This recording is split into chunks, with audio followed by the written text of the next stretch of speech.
Hello बच्चों, welcome back to the second session of capacitance. मुझे उम्मीद है आप लोग को फर्स्ट सेशन में बहुत ही मजा आया था और आप लोग को बहुत कुछ सीखने को मिला होगा। जिस तरीके से हम लोग ने वैरायटी ऑफ क्वेश्चंस डिस्कस किए थे कैपेसिटेंस के, उसी तरीके से आज भी हम और कुछ इस तरीके के क्वेश्चंस लेंगे जो पीवाईक्यूज में पूछे हुए हैं।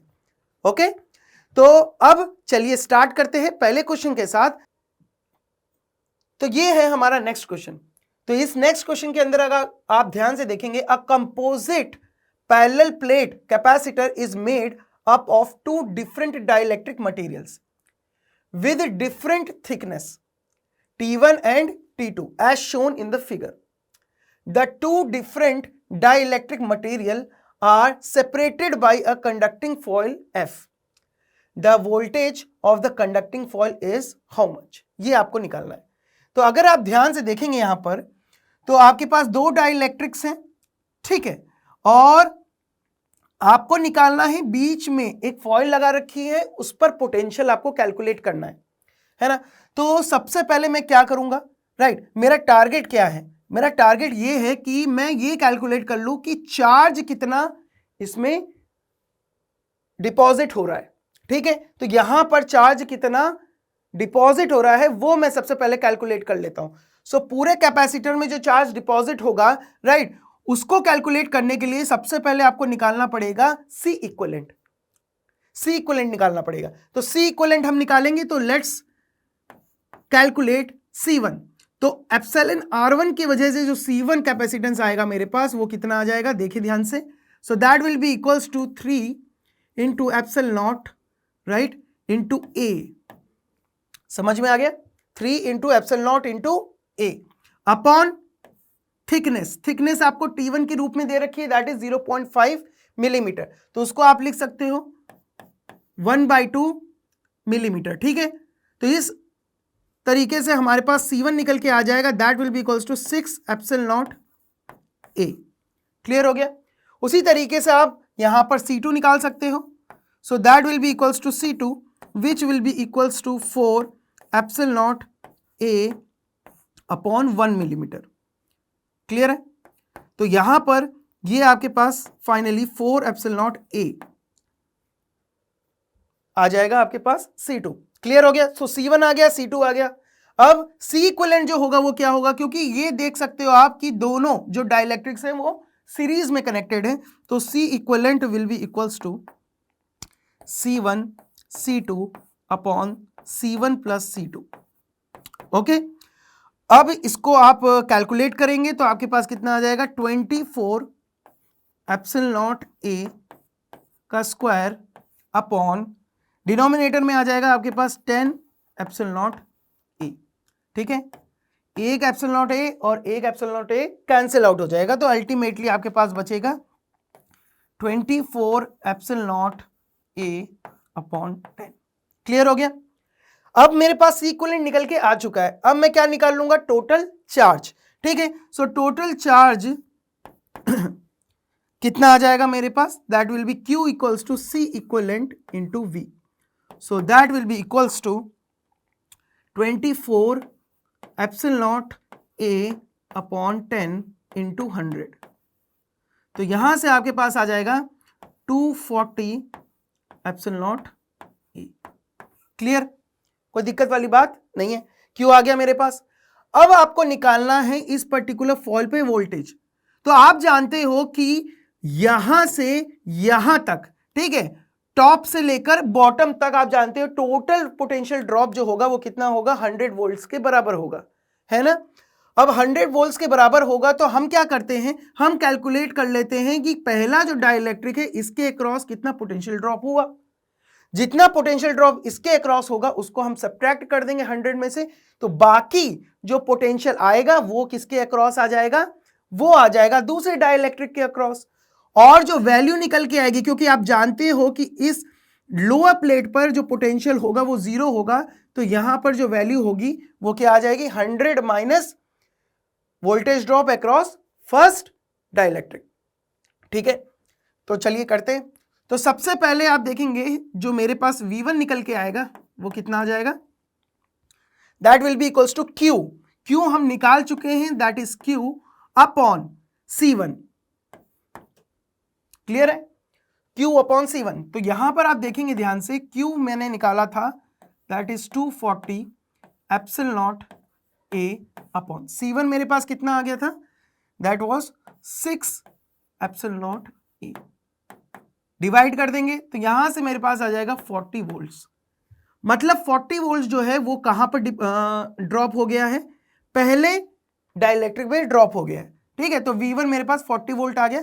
तो जो कंडक्टिंग फॉइल है यहां पर मेरे पास, राइट, उसके अक्रॉस जो वोल्टेज होगा वो कितना हो जाएगा, that will be 100 minus 40 which will be equals to 60 volts. So हमारा जो करेक्ट आंसर होगा वो क्या हो जाएगा, 60 वोल्ट।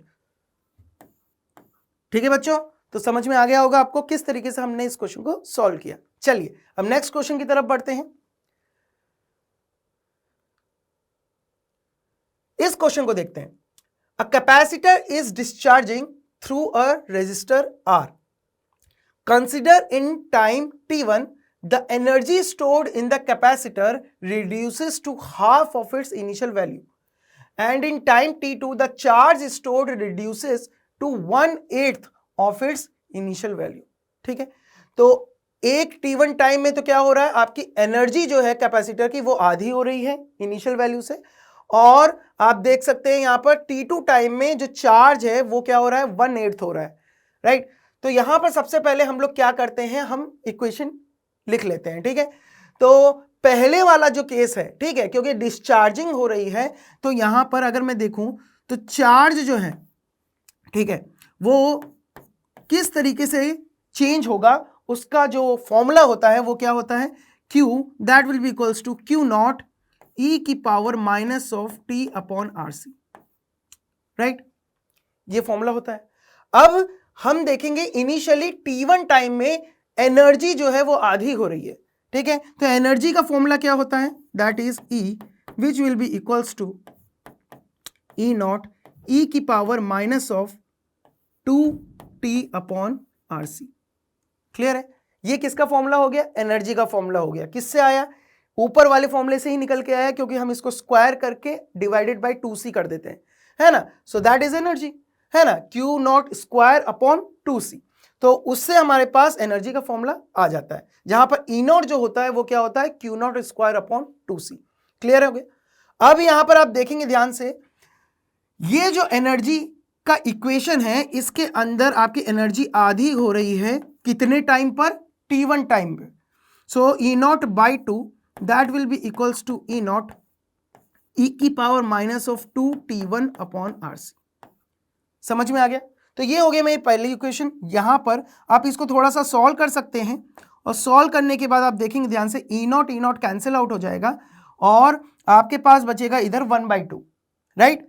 अब आप क्या करें, यहां पर ln ले ले दोनों तरफ, तो आपको पता चलेगा कि यहां पर आ जाएगा आपके पास ln of 1/2 which will be equals to minus of 2T1 upon RC। Okay, अब यहां पर आप माइनस साइन को इधर ले लें, तो यहां पर ये आ जाएगा एक्सप्रेशन ln ऑफ 2, ठीक है, और RC यहां पर आ जाएगा divided by 2 which will be equals to T1। So T1 मेरे पास निकल के आ गया। क्लियर है, कोई दिक्कत वाली बात नहीं। अब हम बात करते हैं सेकंड केस की। सेकंड केस में क्या हो रहा है, T2 टाइम में आपका चार्ज जो है वो 1/8 हो रहा है। तो आप देख सकते हैं चार्ज का फॉर्मूला हम लोग ने ऑलरेडी लिखा हुआ है, राइट। सो यहां पर आप देखेंगे ध्यान से, ये हो जाएगा मेरे पास Q nought by 8 which will be equals to Q nought E की power minus of T2 upon RC। ठीक है, इसको सॉल्व करेंगे, Q नॉट कैंसिल आउट हो जाएगा, अल्टीमेटली आपके पास बचेगा ln of 8 which will be equals to T2 upon RC, और यहां पर आ जाएगा आपके पास T2 that will be equals to RC ln of 8। Clear हो गया। सो T2 भी आ गया मेरे पास। आपको क्या निकालना है, आपको निकालना है T1 अपॉन T2, राइट। सो T1 अपॉन T2 कर दें, तो दोनों इक्वेशन, ये हो गई हमारी फर्स्ट इक्वेशन, ये हो गई हमारी second equation. So first divided by second, तो ये आ जाएगा मेरे पास, देखिए ध्यान से, T1 upon T2। Which will be equals to RC cancel out हो जाएगा, आपके पास बचेगा यहां पर ln of 2 upon 2 into ln of 8। Clear है? अब कैसे सोल्व करेंगे? तो ln of 8 आप देख सकते हो, तो ln of 8 को आप लिख सकते हो ln of 2 की पावर 3, राइट? तो यहां पर आप देखेंगे ध्यान से, ये आ जाएगा आपके पास ln of 2 upon 2 into 3 ln of 2। Clear है? जो पावर है वो बाहर आ जाती है, तो अंदर क्या बचता है? ln of 2 ही बचेगा। सो ln of 2 कैंसिल आउट हो जाएगा और आपके पास जो आंसर निकल के आ जाएगा वो आ जाएगा 1/6। So T1 upon T2 will be equals to 1/6। So the correct answer of this question is option 4। ठीक है बच्चों, समझ में आ गया? चलिए अब नेक्स्ट क्वेश्चन की तरफ बढ़ते हैं। सो हमारा नेक्स्ट क्वेश्चन जो है वो क्या कह रहा है? A force of 10 Newton acts on a charged particle placed between the two plates of a charged capacitor. If one plate of the capacitor is removed, then the force acting on that particle will be. तो यहां पर आप जानते हैं कि आपके पास एक charge capacitor है, ठीक है? उसके बीच में जो इलेक्ट्रिक फील्ड होती है, राइट, लेट्स से इस तरीके से है, तो वो इलेक्ट्रिक फील्ड कितनी होती है? Sigma upon epsilon naught. ठीक है, सिग्मा अपॉन एप्सिलॉन नॉट। अच्छा, ये सिग्मा अपॉन एप्सिलॉन नॉट कैसे आया ये आपको पता होना चाहिए, तभी ये क्वेश्चन आपके लिए बहुत आसान हो जाएगा। एक प्लेट की वजह से जो इलेक्ट्रिक फील्ड आती है वो आती है सिग्मा अपॉन 2 एप्सिलॉन नॉट, और दूसरी जो आपके पास यहां पर प्लेट है उसके वजह से आती है यहां पर सिग्मा अपॉन 2 एप्सिलॉन नॉट। तो दोनों की वजह से सिग्मा अपॉन 2 एप्सिलॉन नॉट आती है, लेकिन जो डायरेक्शन होती है वो सेम होती है, जिसके वजह से दोनों की जो इलेक्ट्रिक फील्ड है वो ऐड अप हो जाती है ना? ऐड होने के बाद आपको क्या मिलता है? सिग्मा अपॉन एप्सिलॉन नॉट मिलता है ना? तो अब यहां पर आप देख सकते हैं ये कैपेसिटर में जो इलेक्ट्रिक फील्ड है वो सिग्मा अपॉन एप्सिलॉन नॉट है। तो फोर्स जो होगा वो कितना हो जाएगा चार्ज पर? That will be equals to Q into E, right? Q into E. अब आप देखेंगे ध्यान से, आपने क्या किया? आपने एक प्लेट को हटा दिया। जब एक प्लेट को हटा दोगे तो अब जो इलेक्ट्रिक फील्ड होगी वो सिर्फ और सिर्फ एक प्लेट की वजह से होगी, that will be equals to sigma upon 2 epsilon nought, right? तो अब आपकी इलेक्ट्रिक फील्ड जो है वो चेंज हो गई है, that is sigma upon 2 epsilon not. Clear हो गया? सो आपके पास जो नया फोर्स आएगा चार्ज पर लगने वाला वो कितना हो जाएगा? Q into E dash, which will be equals to how much? This will be equals to Q into sigma upon 2 epsilon nought. समझ में आ गया? अगर आप यहां पर कंपेयर करोगे तो यहां पर भी आपके पास F जो था इनिशियली वो कितना था? Q sigma upon epsilon nought, right? और आपको क्वेश्चन के अंदर क्या दे रखा है? आपको क्वेश्चन के अंदर दे रखा है कि फोर्स कितना लग रहा है? 10 न्यूटन का लग रहा है, ठीक है? तो आप देख सकते हैं इसकी वैल्यू कितनी दे रखी है आपको? 10 न्यूटन ऑलरेडी दे रखी है। अब आप देख सकते हैं Q sigma upon epsilon not जो है, अगर आप यहां पर 10 रख देते हो, राइट, सो यहां पर आपके पास जो F डैश आएगा, राइट, वो क्या आ जाएगा? वो आ जाएगा आपके पास 10/2, that is equals to 5 newton. So the correct answer of this question will be first option, right? First option में आपका 5 न्यूटन, मतलब फोर्स जो है वो आधा हो गया। ठीक है बच्चों, चलिए अब नेक्स्ट क्वेश्चन की तरफ बढ़ते हैं। सो ये हमारा नेक्स्ट क्वेश्चन, इसको देखिए ध्यान से। A parallel plate capacitor with plate area A and plate separation D is equals to 2 meter has a capacitance of 4 microfarad. The new capacitance of the system if half of the space between them is filled with a dielectric material of dielectric constant K equals to 3. तो आपको क्या निकालना है? कुल मिला के total capacitance निकालना है। तो सीधी सी बात है, आप क्या करें? आप ये जो खाली स्पेस है इसका कैपेसिटेंस अलग से निकाले, डाइलेक्ट्रिक का अलग से निकाले। अब आप देख सकते हैं ये सीरीज कॉम्बिनेशन में है, तो यहां से आप C इक्विवेलेंट निकाल ले, आपका आंसर आ जाएगा। चलिए सॉल्व करते हैं। तो यहां पर आप देख सकते हैं ये आपके पास जो C1 होगा, so that will be equals to epsilon not A upon D/2। So यहां पर 2 जो है वो ऊपर आ जाएगा। ठीक है, क्लियर है? उसी तरीके से अब यहां पर C2 लिखोगे जब आप, तो वो आपके पास कितना आ जाएगा? That will be equals to K epsilon not A upon D/2। तो C1 आ गया, C2 आ गया। चलिए अब C इक्विवेलेंट निकाल लेते हैं क्योंकि ये सीरीज में है। So C equivalent will be equals to C1 C2 upon C1 plus C2। C1 जो है मेरे पास वो हो जाएगा 2 epsilon not A upon D,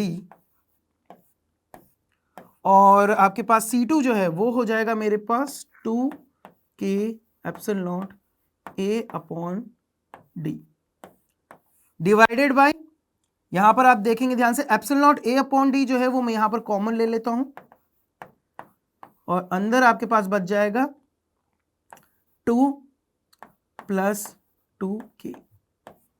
ठीक है बच्चों, अब आप देख सकते हैं ये कैंसिल आउट हो जाएगा, एक ये मैंने कैंसिल आउट कर दिया, एक 2 यहां से कॉमन आके एक 2 कैंसिल आउट हो जाएगा। अल्टीमेटली आपके पास क्या बच जाएगा, यहां पर बच जाएगा epsilon not A upon D, एक तो ये बचेगा और ऊपर बच जाएगा 2K अपॉन K प्लस 1। ठीक है, तो फाइनल एक्सप्रेशन मेरे पास आ गया है। अब यहां पर आपको सिर्फ और सिर्फ वैल्यूज पुट करनी है। ठीक है, तो epsilon not A upon D जो है वो ऑलरेडी आपको क्वेश्चन में दे रखा है, दैट इज 4 माइक्रोफैराड, राइट। सो यहां पर आपको इनिशियल कैपेसिटेंस दे रखा है, सो यहां पर आप डायरेक्टली पुट कर देंगे। K की वैल्यू आपको दे रखी है 3, तो उसको आप पुट कर देंगे, तो यहां पर आ जाएगा आपके पास 2 इंटू 3 दैट इज 6, और नीचे आ जाएगा 3 plus 1 that is 4, so 6 plus 4 into 4 microfarad. Clear है, 4 से 4 यहां पर कैंसिल आउट हो जाएगा, अल्टीमेटली बच जाएगा आपके पास 6 microfarad. So the correct answer of this question will be option 3। समझ में आ गया बच्चों? चलिए अब आगे बढ़ते हैं नेक्स्ट क्वेश्चन की तरफ। सो इस क्वेश्चन को देखते हैं। इस क्वेश्चन के अंदर अगर आप देखेंगे ध्यान से, a capacitor of 50 microfarad is connected in a circuit as shown in the figure. The charge on the upper plate of the capacitor is how much. तो यहां पर आपको अब यहां पर निकालना है इस कैपेसिटर पे कितना चार्ज एक्यूमुलेट होगा। ठीक है, तो सीधी सी बात है, हम स्टेडी स्टेट की बात करेंगे यहां पर, तभी चार्ज कैलकुलेट करेंगे। तो यहां पर स्टेडी स्टेट में कैपेसिटर जो होता है वो क्या हो जाता है, ओपन सर्किट की तरह काम करता है। अब ये ओपन सर्किट हो चुका है, तो आप देख सकते हैं अगर मैं इस रेजिस्टेंस के अक्रॉस पोटेंशियल ड्रॉप निकाल लूं तो मेरे को क्या पता चल जाएगा कि इस कैपेसिटर के अक्रॉस कितना पोटेंशियल ड्रॉप होगा, और फिर मैं इसके अक्रॉस क्या निकाल सकता हूं, चार्ज भी कैलकुलेट कर सकता हूं। ठीक है, तो ये मेरा टारगेट है। अब इसको निकालने के लिए मुझे क्या निकालना पड़ेगा, इस ब्रांच में, ठीक है, इस सर्किट के अंदर करंट कितनी फ्लो कर रही है। सो यहां पर आप देखेंगे ध्यान से, करंट निकालना है मेरे को। So I will be equals to V upon R equivalent. So V मेरे पास कितना है 6, R इक्विवेलेंट कितना हो जाएगा, क्योंकि ये तीनों रेजिस्टेंसेस सीरीज में हैं, so this will be equals to 2K plus 2K plus 2K, so that will be equals to 6K। So this will be equals to 1 milli ampere. So आप देख सकते हैं करंट मेरे पास निकल के आ गई 1 मिली एम्पियर। ओके, अब current आ चुकी है, तो इसके अक्रॉस पोटेंशियल ड्रॉप कितना होगा वो मैं निकाल सकता हूं, क्योंकि करंट जो है वो तो 1 मिली एम्पियर ही फ्लो करेगी तीनों रेजिस्टेंस के थ्रू। सो यहां पर आप देखेंगे इसके क्रॉस जो पोटेंशियल ड्रॉप आएगा वो आ जाएगा 1 milli ampere into 2 kilo ohms, that will be equals to 2 volt. 2 volt आ जाएगा, है ना बच्चों। चलिए 2 वोल्ट आ गया, वही पोटेंशियल ड्रॉप होगा कैपेसिटर के अक्रॉस। सो मेरे पास जो चार्ज निकल के आएगा वो कितना आ जाएगा, C into V, which will be equals to 50 microfarad into 2 volts, which will be equals to 100 microcoulomb. ठीक है, so 100 microcoulomb is the correct answer. so यहां पर आपके स्पेस में 100 आ जाएगा। ठीक है बच्चों, तो मुझे लगता है कि आपको अच्छे से समझ में आ गया होगा। चलिए आगे बढ़ते हैं इस क्वेश्चन की तरफ। इस क्वेश्चन को देखते हैं।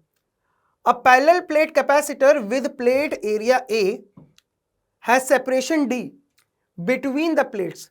Two dielectric slabs of dielectric constant K1 and K2 of same area A by 2 and thickness D by 2 are inserted in the space between the plates. The capacitance of the capacitor will be given by. Right. तो अब यहां पर आप देखेंगे, यहां पर आपके पास दो डाइलेक्ट्रिक्स हैं, एक K1 और एक K2, ठीक है। और ये कहां प्रेजेंट है आप देख सकते हैं, इनकी जो थिकनेस दे रखी है वो d/2 है और एरिया जो दे रखा है वो a/2 है, दोनों की, है ना। और बाकी जो स्पेस है वो खाली है, राइट।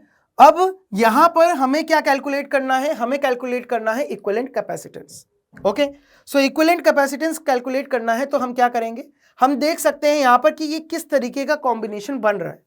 इसको अगर मैं ध्यान से आपको बताऊं तो ये जो कॉम्बिनेशन बन रहा है ये कुछ इस तरीके से बन रहा है, राइट। यहां पर आप देख सकते हैं तो ये इस तरीके का कॉम्बिनेशन है, राइट। सो C1 कैपेसिटेंस, C2 कैपेसिटेंस और यहां पर C3 कैपेसिटेंस। तो दो कैपेसिटेंस जो है वो सीरीज में है और इनका जो रिजल्टेंट आएगा वो पैरेलल में हो जाएगा C3 के। सो यहां पर आप देख सकते हैं K1 और K2 के वजह से दो कैपेसिटेंसेस आएंगे, एक C1 आएगा एक C2 आएगा, वो दोनों सीरीज में है। उसको सबसे पहले हम लोग क्या करेंगे, कैलकुलेट करेंगे। कैलकुलेट करने के बाद हम यहां पर आप देख सकते हो, यहां से यहां पर जो खाली स्पेस है यहां पर जो कैपेसिटेंस होगा वो C3 होगा, राइट। सो C3 के साथ क्या हो जाएगा, पैरेलल कॉम्बिनेशन। क्लियर है। चलिए अब स्टार्ट करते हैं इसको और सॉल्व करते हैं। तो मैं अगर डायरेक्ट इक्वेशन लिखना चाहूं तो मैं क्या लिख सकता हूं, C equivalent which will be equals to C1 C2 upon C1 plus C2 plus C3, ठीक है। तो ये C इक्विवेलेंट का डायरेक्ट मेरे पास फॉर्मूला आ गया, इस तरीके से मैंने लिख दिया। क्लियर है। अब आपको C1 C2 और C3 निकालना है, इसके अंदर पुट करना है और आंसर निकाल लेना है। चलिए तो C1 सबसे पहले हम कैलकुलेट कर लेते हैं। तो C1 जो होगा वो K1 की वजह से होगा, so that will be equals to K1 epsilon nought a/2 divided by d/2। So 2 और 2 कैंसिल आउट हो जाएगा। सो यहां पर आप देखेंगे ध्यान से क्या बच जाएगा आपके पास, d बच जाएगा। सो K1 epsilon not a upon d। Clear हो गया। अब सिमिलरली K2 के लिए भी अगर हम लिखेंगे तो क्या लिखेंगे, C2 that will be equals to K2 epsilon not a upon d, इसके लिए भी हो जाएगा। और जो हमारा खाली स्पेस है उसमें जो C3 निकल के आएगा, राइट, उसका वैल्यू कितना हो जाएगा, देखिए ध्यान से, उसके वैल्यू हो जाएगी मेरे पास एप्सिलॉन नॉट, एरिया कितना है मेरे पास, एरिया जो है वो a/2 है, ठीक है। और d कितना है मेरे पास, d कंप्लीट है, राइट, थिकनेस कंप्लीट है। तो यहां पर आप देख सकते हैं ये आ जाएगा मेरे पास C3 equals to epsilon not a upon 2d। Clear हो गया। सो अब मेरे को वैल्यूज पता चल चुकी हैं, अब मुझे सिर्फ पुट करना है फॉर्मूले के अंदर। तो चलिए आगे बढ़ते हैं। C equivalent which will be equals to, यहां पर हम लिखेंगे C1। सो C1 आया था हमारे पास K1 epsilon not a upon d into K2 epsilon not a upon d, ठीक है। और नीचे आ जाएगा epsilon not a upon d को कॉमन ले लेंगे और ये आ जाएगा आपके पास K1 प्लस K2। क्लियर है। आगे हम क्या करेंगे, plus epsilon not a upon 2d। Clear है।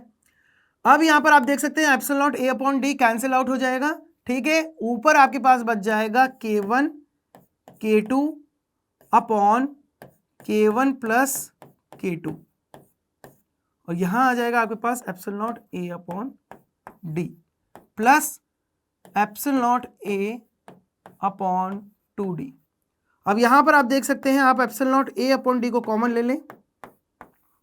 सो फाइनल एक्सप्रेशन जो आ जाएगा आपके पास वो आ जाएगा 1/2 plus K1 K2 upon K1 plus K2। ठीक है, आ गया हमारा आंसर।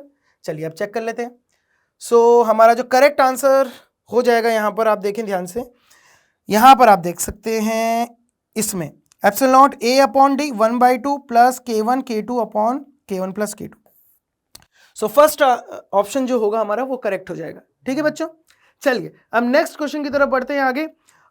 हमारा जो नेक्स्ट क्वेश्चन है वो ये है, 7 capacitors each of capacitance 2 microfarad are to be connected in a configuration to obtain an effective capacitance of 6/13 microfarad, which of the following combination shown in figure below will achieve the desired value. Okay, so इस question के अंदर आप देख सकते हैं आपके पास 4 options के अंदर 4 कॉम्बिनेशंस दे रखे हैं। कौन सा कॉम्बिनेशन सही है जो आपको 6/13 माइक्रोफेरेड का इक्विवेलेंट कैपेसिटेंस देगा। ठीक है, तो एक काम आप कर सकते हो, यहां पर जब भी इस तरीके का क्वेश्चन आता है तो इसमें आप क्या कर सकते हो, आपको इंडिविजुअल कैपेसिटेंस का मैग्नीट्यूड दिया हुआ है 2 माइक्रोफेरेड, है ना, और जो आपके पास इफेक्टिव कैपेसिटेंस आता है, राइट, वो क्या होता है, वो एक कोफिशिएंट को आप मल्टीप्लाई कर दें इंडिविजुअल कैपेसिटेंस से तो वो प्रोडक्ट होता है सी इक्विवेलेंट। सो मैं उसको क्या लिख सकता हूं, अगर मैं इसको लिखना चाहूं तो मैं इस तरीके से लिख सकता हूं 3/13 इंटू 2 माइक्रोफेरेड लिख सकता हूं, कोई दिक्कत वाली बात नहीं। अब आप देखेंगे 2 माइक्रोफेरेड जो है मेरे पास वो क्या है, इंडिविजुअल कैपेसिटेंस। सो यहां पर आप देखेंगे ध्यान से, इसको मैं लिखूंगा 3/13 सी नॉट। तो इंडिविजुअल कैपेसिटेंस को मैंने क्या मान लिया, सी नॉट मान लिया। सो 3/13 सी नॉट। अब मेरे को कहीं भी एग्जैक्ट वैल्यू कैलकुलेट करने की जरूरत नहीं पड़ेगी, मेरे को कहीं भी मल्टीप्लीकेशन करने की जरूरत नहीं पड़ेगी, मैं डायरेक्टली ये रिलेशन निकाल लूंगा तो मेरा आंसर आ जाएगा। सो 3/13 सी नॉट मेरा टारगेट है। तो पहला आप देख सकते हो ऑप्शन, तो पहले ऑप्शन के अंदर आप देखेंगे 1 2 3 4 5 कैपेसिटर पैरेलल कॉम्बिनेशन में है और 2 सीरीज में है ना। तो इसका जो आपके पास इक्विवेलेंट आएगा वो कितना आ जाएगा, देखिए ध्यान से, ये हो जाएगा आपके पास 5 सी नॉट और ये हो जाएगा आपके पास C naught by 2 divided by 5 C naught plus C naught by 2 which will be equals to, ये आ जाएगा आपके पास 5 सी नॉट अपॉन 11। समझ में आ गया। तो सी इक्विवेलेंट जो आ रहा है पहले ऑप्शन का वो आ रहा है 5 सी नॉट अपॉन 11 और हमें क्या चाहिए 3/13 C naught. So this option is wrong. Next option की तरफ बढ़ते हैं, सेकेंड ऑप्शन। तो यहां पर आप देखेंगे ये आ जाएगा मेरे पास C equivalent which will be equals to 4 C naught into C naught by 3 upon 4 C naught plus C naught by 3। So यहां पर मेरे पास कितना आ जाएगा, this will be 4 C naught by 13। हमें कितना चाहिए 3/13 सी नॉट चाहिए, ये भी गलत हो गया। ठीक है, फोर्थ ऑप्शन को चेक करते हैं। फोर्थ ऑप्शन में हमारा क्या आ रहा है, यहां पर आप देखेंगे ध्यान से सी इक्विवेलेंट, ठीक है, so that will be equals to first second और थर्ड, ये तीनों पैरेलल में है तो ये आ जाएगा मेरे पास 3 सी नॉट और ये 4 सीरीज में है, सो ये आ जाएगा मेरे पास C naught by 4 divided by 3 C naught plus C naught by 4। So ये मेरे पास आ जाएगा बेटा 3 सी नॉट अपॉन 30। सो हमारा जो फोर्थ ऑप्शन होगा वो करेक्ट हो जाएगा, है ना। सो सिमिलरली अगर आप देख सकते हैं फोर्थ ऑप्शन हमारा करेक्ट हो गया है तो थर्ड ऑप्शन हमारा गलत हो जाएगा। ठीक है, बाकी आप सारे ऑप्शंस के अंदर आप कैलकुलेट करके देखिए। ठीक है, अगर जो ऑप्शंस में आपका सही आंसर आ जाएगा वहीं पे आप रुक जाइए। ठीक है बच्चों, और इसको कैलकुलेट करना, ठीक है, 1 मिनट के अंदर आराम से कैलकुलेट कर सकते हो। ठीक है, ज्यादा टाइम लगने वाला वैसे भी नहीं है इसमें। ठीक है, इसीलिए मैंने यहां पर आपको सी नॉट का ट्रिक बताया है ताकि आपको सी नॉट से मल्टीप्लाई नहीं करना पड़ेगा। ठीक है बच्चों, चलिए अब नेक्स्ट क्वेश्चन की तरफ बढ़ते हैं। सो हमारा जो नेक्स्ट क्वेश्चन है वो है, in the given circuit diagram when the current reaches steady state in the circuit, the charge on the capacitor of capacitance C will be. Okay? तो यहां पर मेरे को निकालना क्या है, यहां पर एक एक्सप्रेशन निकालना है charge on the capacitor of capacitance C। ठीक है, तो सीधी सी बात है, स्टेडी स्टेट की बात करी है तो यहां पर स्टेडी स्टेट में ये कैपेसिटर एक ओपन सर्किट की तरह काम करेगा। ठीक है, तो इस वाली ब्रांच में आप देखेंगे ध्यान से, इस वाली ब्रांच में कोई भी करंट फ्लो नहीं करेगी, है ना। तो यहां पर अगर आप देखेंगे ध्यान से, इस वाली ब्रांच में करंट फ्लो नहीं करेगी। ठीक है, तो इसको मैं इस तरीके से बना देता हूं, ओपन हो गया ये, क्लियर है। तो अब यहां पर सर्किट के अंदर एक R रेजिस्टेंस है, एक R2 रेजिस्टेंस है। मेरा टारगेट क्या है, मेरा टारगेट ये है कि मैं यहां पर क्या कैलकुलेट कर लूं, इस ब्रांच के अक्रॉस कितना पोटेंशियल ड्रॉप हो रहा है उसको कैलकुलेट कर लूं और फिर मैं क्या कर दूंगा, मैं उसको C से मल्टीप्लाई कर दूंगा तो मुझे चार्ज पता चल जाएगा। ठीक है बच्चों, चलिए तो करते हैं। तो उसके लिए अगर आप देखेंगे ध्यान से, यहां पर E जो है, ठीक है, वो बैटरी हो गई मेरे पास। करंट कितनी आएगी इस सर्किट में वो मैं कैलकुलेट कर लेता हूं। So that will be equals to E upon, यहां पर ये रेजिस्टेंस R है और ये R2 है, ये दोनों किस में हो जाएंगे, सीरीज में हो जाएंगे। So this will be equals to E upon R plus R2। Current आ चुकी है मेरे पास, ठीक है। अब मुझे क्या करना है, मुझे R2 के अक्रॉस पोटेंशियल डिफरेंस निकालना है, और जिससे मेरे पास ये पता चल जाएगा कि जो पोटेंशियल डिफरेंस R2 के अक्रॉस है वही कैपेसिटर के अक्रॉस आएगा। सो यहां पर आप देखेंगे ध्यान से, ये आ जाएगा मेरे पास VR2, that will be equals to, क्योंकि करंट जो है वो इस तरीके से फ्लो करने वाली है ना, बीच वाले में तो जाएगी नहीं, करंट ऐसे फ्लो करेगी, तो ये आ जाएगा आपके पास I इंटू R2। ठीक है, सो यहां पर आप देखेंगे ये हो जाएगा आपके पास E into R2, right, upon R plus R2। समझ में आ गया बच्चों? ठीक है, अब यहां पर हमारे पास क्या आ गया, पोटेंशियल ड्रॉप आ गया, किसके अक्रॉस, R2 के अक्रॉस। R2 के across potential drop E R2 upon R plus R2 आ गया है, और कैपेसिटेंस जो होगा उसके अक्रॉस भी यही पोटेंशियल ड्रॉप होगा। सो मेरे पास जो चार्ज का एक्सप्रेशन निकल के आएगा वो क्या आ जाएगा, Q is equals to C into V, which will be equals to C into E R2 upon R plus R2। Clear है?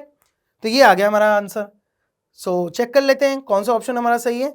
सो ऑप्शन फर्स्ट जो है वो हमारा क्या आ रहा है, करेक्ट आ रहा है, CE R2 upon R plus R2।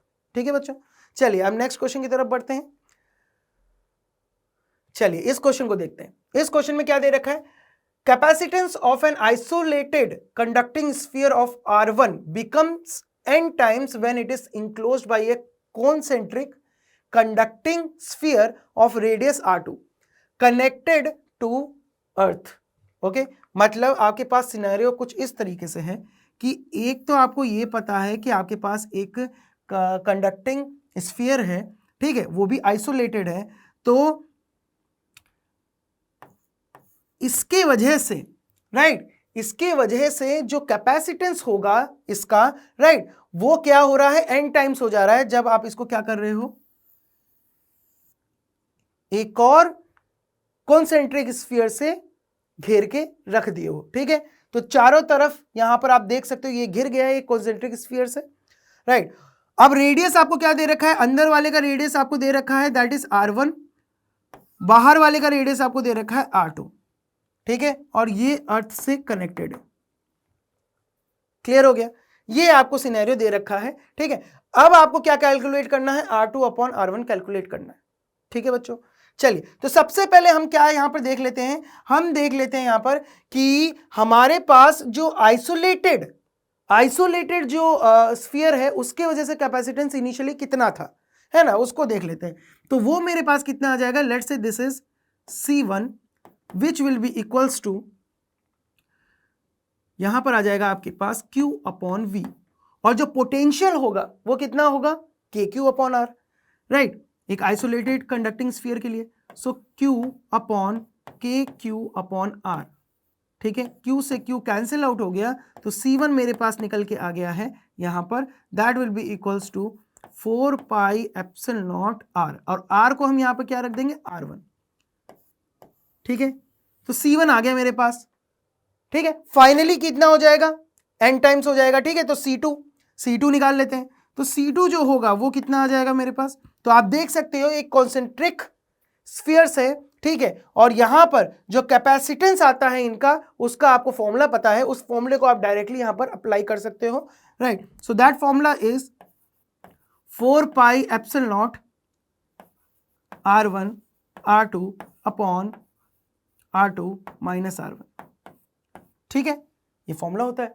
तो C2 फाइनली कितना हो जाएगा, 4 pi epsilon naught R1 R2 upon R2 minus R1। ठीक है, अब आपको ये दे रखा है कि n टाइम्स हो जाता है, मतलब आप देखेंगे C2 will be equals to n times of C1। इतना हो गया, राइट। सो इतना हो गया है, तो अब यहां पर हमको वैल्यूज पुट करनी है और सॉल्व कर लेना है। तो आप देखेंगे ध्यान से, ये हो जाएगा आपके पास 4 pi epsilon naught R1 R2 upon R1 plus R2 which will be equals to small n। C1 हो जाएगा मेरे पास 4 pi epsilon naught R1। Okay, 4 pi epsilon naught cancel out हो गया, R1 कैंसिल आउट हो गया, राइट। ये नीचे वाली जो टर्म है, सॉरी, यहां पर क्या आएगा आपके पास, यहां पर आएगा आपके पास माइनस साइन, ठीक है, और यहां पर R1 इस तरीके से आएगा, ठीक है। तो यहां पर आप देख सकते हैं R2 माइनस R1, इसको दूसरी तरफ ले जाएंगे, राइट। तो अल्टीमेटली आपके पास एक्सप्रेशन क्या आ जाएगा, यहां पर ये आ जाएगा आपके पास R2 which will be equals to n of R2 minus R1। Clear है? So this will be equals to, R2 को दूसरी तरफ ले जाओ, R1 को इस तरफ ले आओ, so R1 into n which will be equals to, यहां आ जाएगा आपके पास n minus 1 into R2। Clear है? अब यहां पर आप देखेंगे R1 आपको क्या निकालना है, R2 अपॉन R1 निकालना है, so R2 upon R1 that will be equals to n upon n minus 1। So यहां पर आप देख सकते हैं हमारा फाइनल एक्सप्रेशन आ चुका है, R2 upon R1 equals to n upon n minus 1। So the correct answer of this question will be option first, that is n upon n minus 1। तो मेरे ख्याल से आप लोग को अच्छे से समझ में आ गया होगा, ठीक है। इस तरीके से हमें इस क्वेश्चन को अटेम्प्ट करना था। चलिए बच्चों, अब नेक्स्ट क्वेश्चन की तरफ बढ़ते हैं। चलिए इस क्वेश्चन को देखते हैं बच्चों। तो यहां पर क्या दे रखा है आपको, a parallel plate capacitor is formed by two plates each of area 30 pi centimeter square separated by 1 millimeter. A material of dielectric strength 3.6 into 10 to the power 7 volt per meter is filled between the plates, right? तो यहां पर आपको dielectric strength दी हुई है, ठीक है। तो मैं लिखता जाता हूं क्या क्या चीजें मुझे दी हुई है। तो यहां पर आप देख सकते हैं इनिशियली पहली लाइन में आपको दे रखा है area which is equals to 30 pi centimetre square, ठीक है। तो इसको मैं 10 की पावर -4 मीटर स्क्वायर में कन्वर्ट कर लेता हूं, तो ये आ गया मेरे पास। उसके बाद आपको दे रखा है सेपरेशन जो है वो 1 मिलीमीटर की है, ठीक है। तो मेरे को यहां पर d दे रखा है, दैट इज 10 की पावर -3 मीटर। क्लियर हो गया? उसके बाद आप देखेंगे ध्यान से, यहां पर मेरे को दे रखा है एक और चीज, that is E, dielectric strength. तो ये मेरे को कितना दे रखा है, 3.6 into 10 to the power 7 volt per metre, ठीक है बच्चों। अब यहां पर देखेंगे ध्यान से, आगे क्या है, if the maximum charge that can be stored on the capacitor without causing any dielectric break down is 7 into 10 to the power -6 coulomb. तो यहां पर आपको Q मैक्स दे रखा है, that is equals to 7 into 10 to the power -6 coulomb. The value of dielectric constant of the material is, ठीक है। तो आपसे क्या पूछा है, के पूछा है, के की वैल्यू आपको कैलकुलेट करनी है। तो चलिए अब इसको सॉल्व करते हैं। तो यहां पर आप देखेंगे कहां से हम स्टार्ट कर सकते हैं इसको, आप देखेंगे डाइलेक्ट्रिक स्ट्रेंथ का जो फॉर्मूला होता है वहां से आप स्टार्ट करेंगे इसको। So this will be equals to E equals to V upon D, और V जो है ये V ब्रेक डाउन होता है, राइट। V ब्रेकडाउन को आप क्या लिख सकते हो, आप लिख सकते हो इसको Q max upon C into D। Clear हो गया? अब यहां पर Q मैक्स आपको दे रखा है क्वेश्चन के अंदर, ठीक है। C का एक्सप्रेशन आप लिख सकते हो, राइट, और D भी आपको दे रखा है। तो चलिए लिखते हैं। तो यहां पर आप देखेंगे E which will be equals to Q max, अभी मैं वैल्यूज नहीं रख रहा हूं, फाइनली मैं एक फाइनल एक्सप्रेशन निकाल के आपको बताऊंगा, फिर उसके अंदर हम लोग वैल्यूज रखेंगे। So E will be equals to Q max, denominator में C को मैं लिख सकता हूं एप्सिलॉन नॉट A, राइट, और यहां पर K से मल्टीप्लाई हो जाएगा क्योंकि डाइलेक्ट्रिक कांस्टेंट K है मेरा। सो K into epsilon not A upon D, तो D आ जाएगा ऊपर, इंटू D है, तो D से D यहां पर कैंसिल आउट हो जाएगा, है ना। सो अब यहां पर आप देख सकते हैं k को मैं दूसरी तरफ ले आता हूं, e को इधर ले आता हूं, तो फाइनल एक्सप्रेशन जो मेरे पास आ जाएगा that will be equals to k which will be equals to q max upon e epsilon naught e। समझ में आ गया? अब आप एक चीज देख सकते हो यहां पर, ठीक है, कि एक यहां पर आपको वैल्यू दे रखी है 1/4 pi epsilon naught is equals to 9 into 10 to the power 9। इसको हमें यूज करना है, ठीक है। इसमें तो किस तरीके से यूज करेंगे अभी आपको समझ में आ जाएगा। तो देखिए ध्यान से यहां पर, अब हम यहां पर वैल्यूज रखना स्टार्ट करते हैं। तो क्यू मैक्स मेरे को दे रखा है that is 7 into 10 to the power -6 upon, right, upon में आ जाएगा आपके पास ई की वैल्यू कितनी दे रखी है 3.6 into 10 to the power 7, right. उसके बाद आप देख सकते हैं यहां पर मेरे पास एप्सिलॉन नॉट है और ए है। ए मेरे को कितना दे रखा है that is 30 pi into 10 to the power -4। Clear है? अब आप एक काम कीजिए, यहां पर आप क्या कीजिए, यहां पर आप 4 से मल्टीप्लाई कर दें, 4 से डिवाइड कर दें, ठीक है। 4 से मल्टीप्लाई कर दें और 4 से डिवाइड कर दें। तो यहां पर जब आप 4 से मल्टीप्लाई करोगे और यहां पर 4 से डिवाइड करोगे तो नीचे क्या मिल जाएगा आपको मिल जाएगा 1/4 पाई एप्सिलॉन नॉट डिनोमिनेटर में। सो 1/4 पाई एप्सिलॉन नॉट आपको डिनोमिनेटर मिल जाएगा, उसकी वैल्यू आप रख दोगे 9 into 10 to the power 9। So यहां पर आपको मिल जाएगा फिर k is equals to, right, 7 into 10 to the power -6 into, अब यहां पर आप देखेंगे ध्यान से 4 into 9 into 10 to the power 9, denominator में आ जाएगा आपके पास यहां पर 3.6 into 10 to the power 7 into 30 into 10 to the power -4। ठीक है, ये आ गया, क्लियर हो गया। अब बस इसको सॉल्व करना है। तो आप देख सकते हैं बहुत आसानी से ये सॉल्व हो जाएगा, राइट। सबसे पहले आप देख सकते हैं 10 टू द पावर 7, राइट, तो यहां पर आप डेसिमल हटाएं, ठीक है, और यहां पर कर दे 10 टू द पावर 6, कर दिया। अब आप देख सकते हैं 4 इंटू 9 इज 36, ये कैंसिल आउट हो गया, राइट। उसके बाद आप देख सकते हैं यहां पर ये हो जाएगा आपके पास 10 टू द पावर 6 है, तो यहां पर आ जाएगा 3, क्लियर है। उसके बाद आप देखेंगे ध्यान से ये 0 हटाकर आप इसको क्या कर सकते हो, -3 कर सकते हो, राइट। 10 टू द पावर -3 को ऊपर ले लो तो ये क्या बन जाएगा 10 टू द पावर 6, ठीक है। 10 टू द पावर -3 को जब ऊपर लोगे तो ये 10 टू द पावर 3 भी तो है, उसके साथ मिलके क्या बना लेगा 10 to the power 6, 10 to the power 6 बन जाएगा यहां पर, और यहां पर 10 टू द पावर -6 इंतजार कर रहा है, ठीक है। तो एक दूसरे को क्या कर लेंगे, कैंसिल कर लेंगे। तो अल्टीमेटली आपके पास ये सारे जो 10 की पावर्स हैं वो कैंसिल आउट हो जाएगी। आपके पास लास्ट में बस एक ही एक्सप्रेशन बचेगा, that is equals to k is equals to 7/3। So इसका आंसर कितना आ जाएगा आपके पास, that will be equals to 2.33। So the correct answer of this question will be option 4। ठीक है बच्चों, समझ में आ गया। चलिए अब आगे बढ़ते हैं नेक्स्ट क्वेश्चन की तरफ। इस क्वेश्चन को देखते हैं, बहुत ही अच्छा क्वेश्चन है, देखिए ध्यान से। A simple pendulum of mass m, length l and charge +q suspended in the electric field produced by two conducting parallel plates as shown. The value of deflection of pendulum in equilibrium position will be, right? तो मतलब आप देख सकते हो यहां पर आपने एक चार्ज लिया है, ठीक है, जिसको यहां पर एक स्ट्रिंग से, ठीक है, लटका रखा है, ठीक है। तो ये क्या बन गया, एक पेंडुलम बन गया है।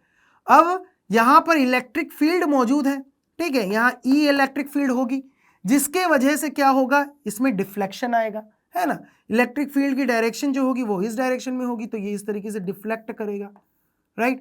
और एक पॉइंट आएगा जहां पर ये इक्विलिब्रियम पोजीशन पे आ जाएगा, ठीक है, जहां पर नेट फोर्स क्या हो जाएगा इस पर 0। समझ में आ गया। तो यहां पर ये कुछ एंगल बनाएगा, that will B theta angle. अब यही थीटा एंगल जो है वो मुझे कैलकुलेट करना है, ठीक है बच्चों।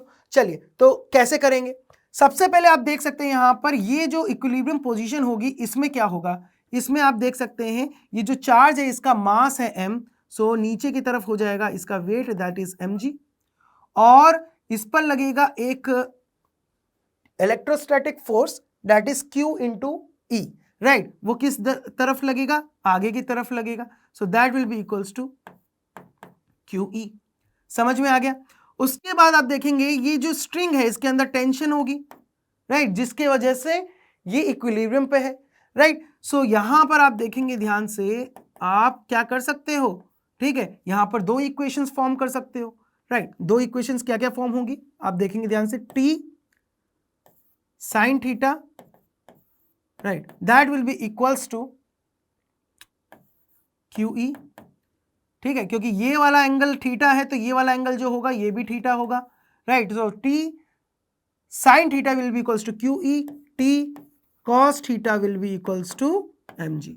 सो यहां से आपके पास एक्सप्रेशन आ जाएगा tan theta that will be equals to QE upon mg, ठीक है।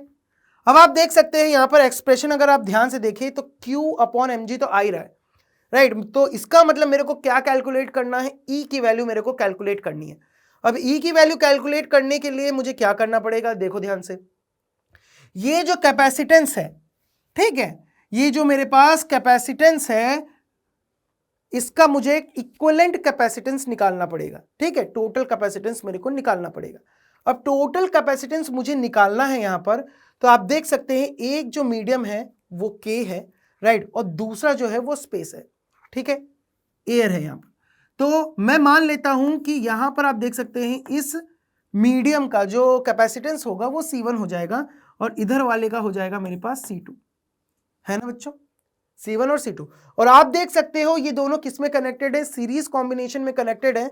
तो यहां पर मेरे पास जो C इक्विवेलेंट निकल के आएगा वो कितना आ जाएगा, C equivalent that will be equals to C1 C2 upon C1 plus C2।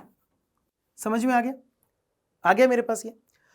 अब यहां पर आप देख सकते हैं C इक्विवेलेंट आपने निकाल लिया, ठीक है। अब आप क्या निकाल सकते हो, इस पर चार्ज कितना डिपॉजिट हो रहा है, कितना एक्यूमुलेट हो रहा है, राइट। तो वो निकालने के लिए आप देखेंगे Q आपके पास आ जाएगा, that will be equals to C equivalent into potential drop across capacitor. तो वो कितना होगा, यहां पर V2 है, यहां पर माइनस V1 है, so V2 plus V1 that will be your potential drop. So यहां पर V1 प्लस V2 मैं इस तरीके से लिख देता हूं, समझ में आ गया। तो ये जो एक्सप्रेशन आ जाएगा यहां से चार्ज का मेरे पास, राइट। चार्ज का एक्सप्रेशन आने के बाद मुझे इलेक्ट्रिक फील्ड कैलकुलेट करनी है। तो इलेक्ट्रिक फील्ड कैलकुलेट करने के लिए आप जानते हो E is equals to Q upon A epsilon naught, ठीक है, ये होता है इलेक्ट्रिक फील्ड का फॉर्मूला, राइट। जब हम यहां पर स्पेस की बात कर रहे हैं, ठीक है, जहां पर एयर प्रेजेंट है, राइट, वहां पर इलेक्ट्रिक फील्ड जो होगी वो कितनी होगी, Q upon A epsilon not, okay.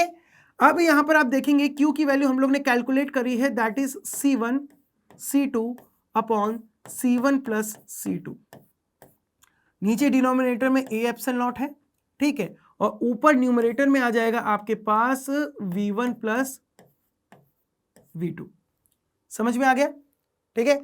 तो आप देख सकते हैं C equivalent C1 C2 upon C1 plus C2 into V1 plus V2 और divided by A epsilon not. Clear है, ये एक्सप्रेशन आ गया। अब आप देखेंगे ध्यान से ऑप्शंस को, ठीक है, यहां तक तो हमारा काम हो गया, E की वैल्यू आ चुकी है हमारे पास, है ना।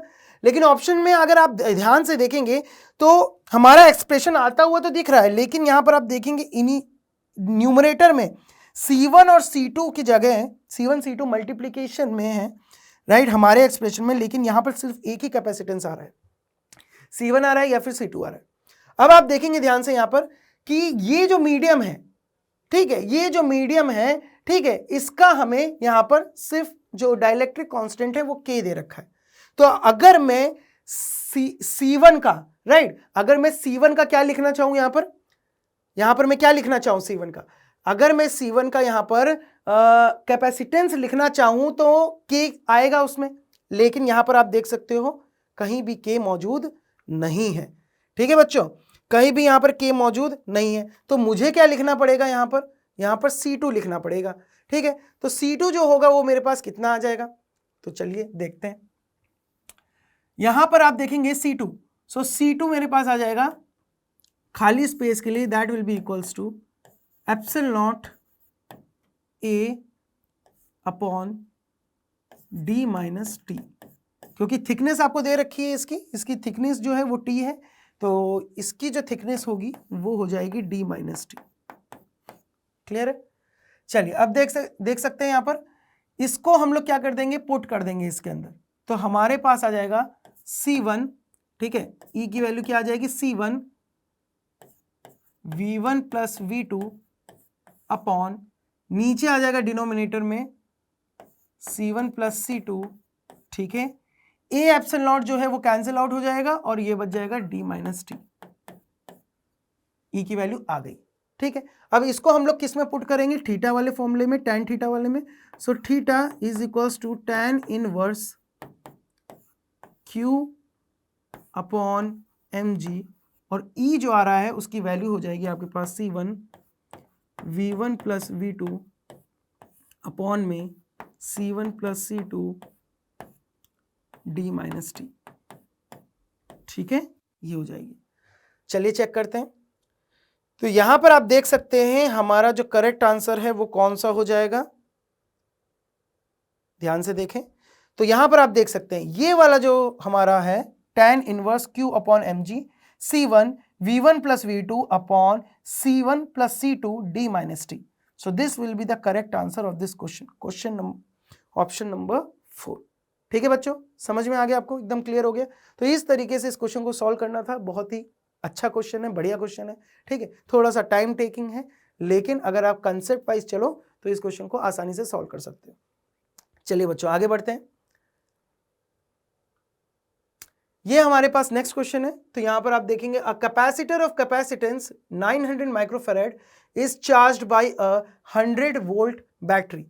The capacitor is disconnected from the battery and connected to another uncharged identical capacitor such that one plate of uncharged capacitor connected to positive plate and another plate of uncharged capacitor is connected to negative plate of the charged capacitor, ठीक है। The loss of energy in this process is measured as, तो यहां x की value मुझे calculate करनी है। तो बेटा क्वेश्चन बहुत ही सिंपल सा है, अगर आप देखें ध्यान से, ठीक है, आपके पास इनिशियली एक कैपेसिटर है जिसका मैग्नीट्यूड आपको दे रखा है, वो 100 वोल्ट से कनेक्टेड है, ठीक है, और चार्ज हो गया है। तो उसके अक्रॉस जो आपके पास पोटेंशियल ड्रॉप आएगा वो कितना आ जाएगा, वो 100 वोल्ट आ जाएगा, राइट। और यहां पर आप देख सकते हैं इसका मैग्नीट्यूड आपको दे रखा है 900 माइक्रोफैराड, ठीक है। उसके बाद आपने इसको कनेक्ट कर दिया है, बैटरी से हटाकर इसको कनेक्ट कर दिया एक अनचार्ज्ड कैपेसिटर से। ओके, क्लियर है। अब यहां पर आप देखेंगे ध्यान से, ये अनचार्ज कैपेसिटर जो है वो यहां पर आइडेंटिकल है, मतलब ये भी 900 माइक्रोफैराड का है। अब आपको क्या बताना है, कितना लॉस इन एनर्जी हुई। इनिशियली जो कैपेसिटर था उसके पास जो एनर्जी थी, और फाइनली उसके पास जो एनर्जी होगी, राइट, जब यहां पर रीडिस्ट्रीब्यूशन होगा चार्ज का उसके बाद, ठीक है, तो यहां पर आपको यह देखने को मिलेगा कि कितना लॉस हुआ एनर्जी का, ठीक है। तो जो लॉस है वो आपको कैलकुलेट करना है। तो लॉस कैलकुलेट करना है, तो अगर आप देखें ध्यान से, एक तो तरीका यह हो सकता है कि आप इनिशियल एनर्जी को निकालो, फाइनल एनर्जी को निकालो, ठीक है, और फिर क्या कर दो, माइनस कर दो, तो EI माइनस EF। एक तो आपके पास ये तरीका है इस क्वेश्चन को सॉल्व करने का। दूसरा तरीका क्या है, फॉर्मूला, राइट। आप लोग को फॉर्मूला पढ़ाया गया होगा, डायरेक्ट फॉर्मूला आपको यूज करना है, ठीक है। फॉर्मूला जो होता है वो होता है EL which is equals to C1 C2 upon twice of C1 plus C2 into V2 minus V1 का स्क्वायर, ठीक है। ये फॉर्मूला होता है। अगर ये फॉर्मूला आप लोग को याद है, आप डायरेक्टली इस फॉर्मूले से आंसर कैलकुलेट कर सकते हो। चलिए तो स्टार्ट करते हैं। यहां पर आप इनिशियली देखेंगे C1 और यहां पर जो आपका V1 होगा, राइट, C1 और V1 जो होगा वो मैं ले लेता हूं ऊपर वाले कैपेसिटर के लिए। तो आप देखेंगे ध्यान से, C1 जो होगा वो क्या हो जाएगा मेरे पास 900, ठीक है, माइक्रो। उसके बाद C2 जो होगा वो भी हमारे पास 900 माइक्रो, ठीक है। और V2 जो होगा वो 0 होगा, तो V2 की वैल्यू हम 0 पुट कर देंगे यहां पर, राइट। तो मेरे पास ये आ जाएगा, देखिए ध्यान से, 2 इंटू 900 प्लस 900 दैट इज 1800, ठीक है, माइक्रो, विच इंटू यहां पर आ जाएगा आपके पास 100 स्क्वायर, 100 का स्क्वायर, ठीक है। तो ये कितना हो गया आपके पास, देखिए ध्यान से, इसको कैलकुलेट कर सकते हैं आप, 100 यहां पर कैंसिल आउट हो गया, राइट, 1 9 यहां पर कैंसिल आउट हो गया, ठीक है। उसके बाद आप देखेंगे ध्यान से, एक म्यू कैंसिल आउट हो गया, क्लियर है। सो ये 100 बचा, एक यहां पर 100 है, एक यहां पर 100 है, तो मैं लिख देता हूं 10 की पावर 6, राइट। यहां क्या आ गया, 10 की पावर 6 आ गया, और एक माइक्रो भी है मेरे पास, तो इंटू 10 की पावर -6, तो ये कैंसिल आउट हो जाएगा। अल्टीमेटली सिर्फ और सिर्फ आपके पास बचेगा एक 9 यहां पर, और नीचे बचेगा 4, है ना बच्चों। सो यहां पर आप देखेंगे जो एनर्जी लॉस आया है आपके पास, वो क्या आ गया है, 9/4, which is equals to 2.25 joules. अब आपको आंसर किस में चाहिए, x into 10 to the power -2 joules चाहिए, तो ये हो जाएगा आपके पास 225 into 10 to the power -2 joules, ठीक है बच्चों। So the correct answer of this question will be 225, है ना बच्चों। चलिए अब आगे बढ़ते हैं नेक्स्ट क्वेश्चन की तरफ। इस क्वेश्चन को देखिए ध्यान से, for the given circuit in the steady state VB minus VD क्या होगा। तो आप देख सकते हैं यहां पर स्टेडी स्टेट की बात कर रहे हैं, तो कैपेसिटर्स को तुरंत हटा दो, कैपेसिटर्स को हटाओगे, ओपन हो गया वो, अल्टीमेटली आपके पास जो सर्किट बचेगा यहां पर वो क्या बच जाएगा, सिर्फ और सिर्फ यहां पर 1 ओम का रेजिस्टेंस होगा B और C के बीच में, ठीक है। तो अब मेरे को क्या करना है, राइट, मेरे को B पॉइंट और D पॉइंट पे पोटेंशियल निकालना है और फिर उसका डिफरेंस ले लेना है। तो चलिए इसको करते हैं। तो सबसे पहले हम लोग क्या निकाल लें, राइट, इक्विवेलेंट रेजिस्टेंस निकाल लें, और उसके बाद हम क्या कर सकते हैं, इसमें करंट निकाल सकते हैं, राइट। तो ये मेरे पास इक्विवेलेंट रेजिस्टेंस जो आएगा वो कितना आएगा, ये 1 ओम है, ये 2 ओम है, ये 2 ओम है, ये 10 ओम है। सो यहां पर 1 ओम और 2 ओम किसमें है, सीरीज में है, तो ये हो जाएगा आपके पास 3 ओम, राइट। सो यहां पर आ जाएगा आपके पास इस तरीके से, ये 3 ओम हो गया। उसके बाद नीचे वाले जो हैं 10 ओम और 2 ओम, ये दोनों किसमें है, सीरीज में है, तो ये हो जाएगा मेरे पास 12 ओम। ये दोनों किसमें हो जाएंगे, पैरेलल में, तो ये A पॉइंट हो गया और ये C पॉइंट हो गया, क्लियर है। तो इक्विवेलेंट रेजिस्टेंस आपके पास आ जाएगा R equivalent, that will be equals to 12 into 3/15 which is equals to 12/5, ठीक है, 12/5 ओम आ गया R इक्विवेलेंट। उसके बाद आप देखेंगे ध्यान से, यहां पर 6 वोल्ट की बैटरी लगी हुई है, तो करंट जो होगा वो कितना हो जाएगा मेरे पास, I will be equals to 6/12/5 which will be equals to, यहां पर आप देखेंगे ध्यान से, ये 2 नीचे रहेगा, 5 ऊपर चला जाएगा, that is 5/2 which is equals to 2.5 ampere, clear, 2.5 ampere. So current जो फ्लो करने वाला है वो 2.5 एम्पियर फ्लो करने वाला है। तो आप देख सकते हैं अब इन दोनों ब्रांचेस में करंट अलग अलग फ्लो करेगी, ठीक है। तो यहां पर किस में करंट कितनी फ्लो करेगी वो कैसे पता करेंगे, करंट डिवाइडर रूल से, ठीक है। सो करंट डिवाइडर रूल क्या कहता है, करंट डिवाइडर रूल ये कहता है कि अगर मैं 2 ओम वाली ब्रांच में करंट निकालना चाह रहा हूं, ठीक है, 2 ओम वाली ब्रांच में अगर मुझे करंट निकालनी है, तो यहां पर आप देखेंगे करंट, यहां पर टोटल रेजिस्टेंस कितना है, 3 है, राइट, और यहां पर टोटल रेजिस्टेंस कितना है, 12 है। सो I2, मैं I2 लिख रहा हूं, सो I2, so that will be equals to 12 upon, यहां पर आ जाएगा आपके पास 12 प्लस 3 इंटू 5/2। 5/2 क्या है मेरा, ये करंट 2.5 और 5/2 इस तरीके से लिख दिया मैंने।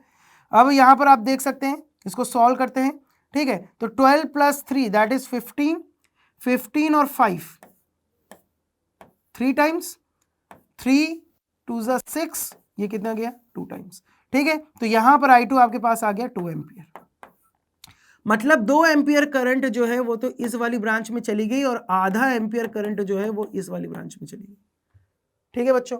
अब आप देखेंगे ध्यान से इस वाले रेजिस्टेंस में कितना पोटेंशियल ड्रॉप होगा, that will be equals to 2 into 2 that is equals to 4 volt. तो 4 वोल्ट जो है वो तो यही ड्रॉप हो गया।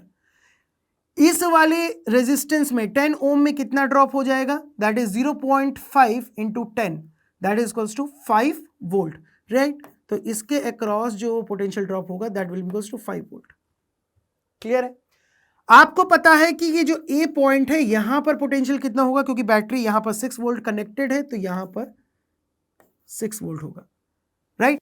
अब आप डिफरेंस निकाल सकते हो, VD आपके पास कितना निकल के आ जाएगा, VD will be equals to 6 minus 5 that is equals to 1 volt, और यहां पर VB कितना आ जाएगा आपके पास, that will be equals to 6 minus 4 that is equals to 2 volt.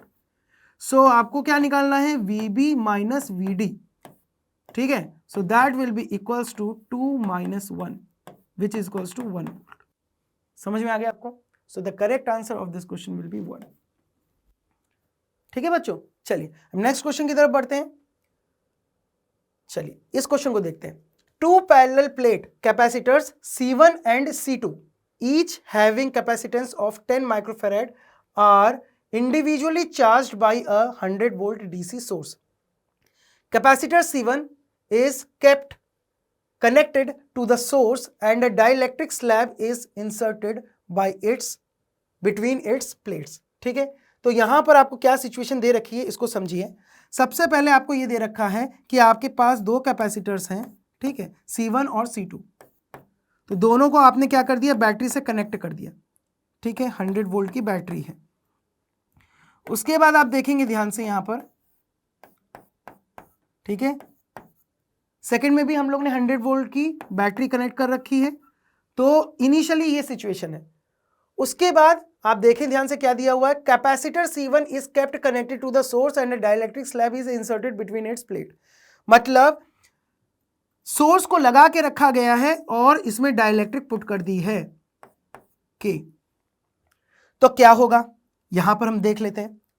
तो अब यहां पर क्या होने वाला है, यहां पर आप देखेंगे जो पोटेंशियल है वो तो आपने क्या रखा है, सेम रखा है, क्योंकि बैटरी कनेक्टेड है।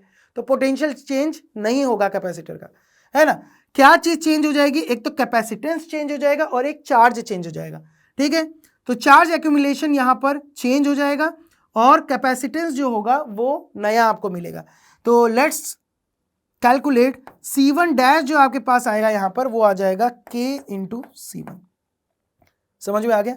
और जो पोटेंशियल होगा, राइट, वो कितना रहेगा, यहां पर मैं V1 डैश कर देता हूं, that will be equals to V1 which will be equals to 100 volt. Clear है।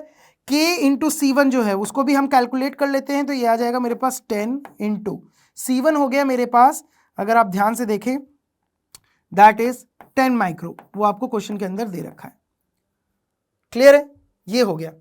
अब हम बात कर लेते हैं सेकंड वाले केस में। तो सेकंड वाले केस में हम क्या कर रहे हैं आगे, capacitor C2 is disconnected from the source and then a dielectric slab is inserted in it, right. Afterwards, the capacitor C1 is also disconnected from the source and the two capacitors are finally connected in parallel combination. ठीक है, तो language बहुत अच्छी है इस question की, अच्छे से समझे इसको। तो C2 के साथ क्या हुआ है, C2 के साथ अब सोर्स जो है वो अलग हो चुका है और उसके बाद डाइलेक्ट्रिक पुट किया गया है। तो आप देखेंगे ध्यान से, ये हो गया आपके पास सोर्स, राइट। ये क्या हो गया आपके पास, ये सोर्स हो गया, ठीक है, जो डिस्कनेक्ट कर दिया गया है, और बैटरी जो है आप यहां पर हटा दी गई है। अब यहां पर जो कैपेसिटर आपके पास आया है, ठीक है, ये कैपेसिटर C2 जो है उसमें डाइलेक्ट्रिक पुट कर दी गई है। क्लियर है। तो अब यहां पर आप देखेंगे ध्यान से, इसमें क्या चेंज आएगा, क्योंकि बैटरी अब हटा दी गई है तो जो पोटेंशियल है वो चेंज हो जाएगा और चार्ज कांस्टेंट रहेगा, है ना। तो अब यहां पर V2 dash will be equals to V2 by K। इतने फैक्टर से आपका पोटेंशियल जो है वो डिक्रीज करेगा।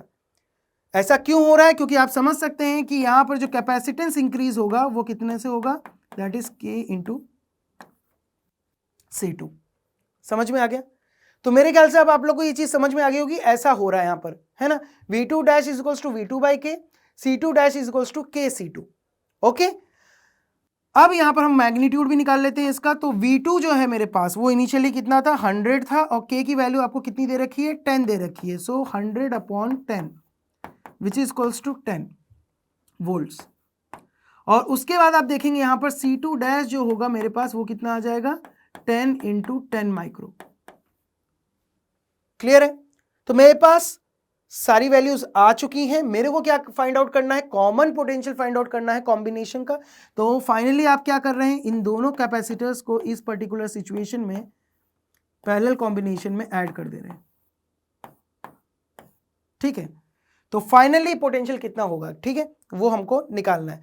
तो चलिए अब स्टार्ट करते हैं। यहां पर जो ऊपर वाला कैपेसिटर है इसका जो कॉन्फ़िगरेशन है वो हो जाएगा C1 डैश, ठीक है, और V1 डैश, और नीचे वाले का हो जाएगा C2 डैश और V2 डैश। ठीक है, अब फॉर्मूला लगाएंगे कॉमन पोटेंशियल का। सो कॉमन पोटेंशियल का जो फॉर्मूला होता है that will be equals to C1 dash V1 dash plus C2 dash V2 dash divided by C1 dash plus C2 dash. Clear है? चलिए अब वैल्यूज पुट कर देते हैं। C1 डैश जो है, ठीक है, और C2 डैश जो है वो मेरे पास दोनों में सेम आ रहा है, तो मैं इसको कॉमन ले सकता हूं, और वो कितना आ रहा है मेरे पास, दैट इज 100 माइक्रो। ठीक है, इसको मैंने कॉमन ले लिया। V1 डैश जो है वो मेरे पास कितना है, दैट इज 100, और V2 डैश जो है वो मेरे पास है 10 divided by C1 dash plus C2 dash, वो मेरे पास कितना हो जाएगा, 100 micro plus 100 micro, that will be equals to 200 micro. Micro micro यहां पर कैंसिल आउट हो गया, ठीक है, 100 कैंसिल आउट हो गया।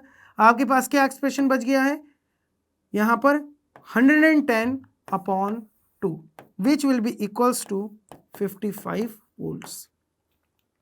सो the correct answer of this question will be 55। समझ में आ गया बच्चों? तो बहुत ही अच्छा क्वेश्चन है। अगर आपने क्वेश्चन को अच्छे से समझा है तो आप इसको अच्छे से सॉल्व कर सकते हो। बहुत ही इजी क्वेश्चन है ये, ठीक है, बस क्वेश्चन को अच्छे से समझना है, एक एक लाइन। ठीक है, तो चलिए अब आगे बढ़ते हैं। तो आज का सेशन जो है वो काफी हमारे लिए फ्रूटफुल रहा होगा। ठीक है, बहुत सारे हम लोग ने वैरायटी ऑफ क्वेश्चंस यहाँ पर डिस्कस किए हैं, है ना बच्चों? तो चलिए अब हम इसी नोट पर क्लास को एंड करते हैं और इस सेशन को हम लोग यहाँ पर विराम देते हैं। तो एक कोटेशन के साथ हम क्लास को एंड करेंगे। So this is your quotation, you are so close to the victory, don't you dare give up now. मतलब आप जो है अपने एग्जाम के बहुत ही पास आ चुके हैं। ठीक है, एग्जाम कुछ ही दिन दूर है और आप अब हिम्मत ना हारें, पूरी मेहनत करते रहें। ठीक है, और हमेशा यहां पर धैर्य बना के रखें, पेशेंस बना के रखें और मेहनत करते रहें। ठीक है, तो यहां पर जैसे ही आप मेहनत करते जाएंगे आपके एग्जाम में मार्क्स भी उतनी ही तेजी से इंप्रूव करते जाएंगे बच्चों। ठीक है, तो चलिए यहां तक ही रखते हैं। All the best to everyone, till then good bye.